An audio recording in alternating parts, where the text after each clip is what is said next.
I moved to London tomorrow. That's funny.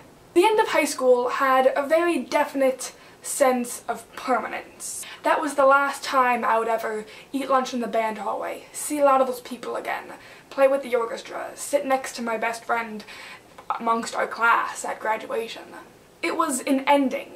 This transition is going to have a much bigger impact on my day-to-day life, but it still hasn't quite affected me the same way. Maybe it's because I don't have any idea what to expect. It hasn't really registered with me yet, so I haven't really been freaking out. But I also think that it's because this, while a big thing, isn't permanent. It's a beginning, not an ending.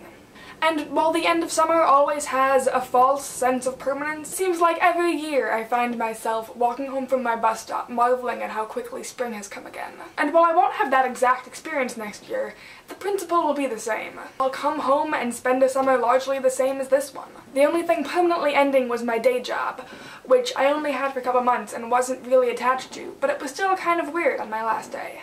And I'm really starting to get excited about the things I was worried about before. I've been really nervous about having a roommate and living with other people, but it occurred to me for the first time a couple days ago that if the people I'm living with are cool, then it could be really nice to have roommates. And yes, there will be an entirely new structure of social interaction to be formed, but that's the same that's going to be happening to everyone, and I'm quite a bit less of a loser now than I was when I was starting high school. I've been working at the Minnesota State Fair the last few days, which is something that I absolutely love to do. I love the State Fair, and it has almost become like a ritual signifying the end of summer.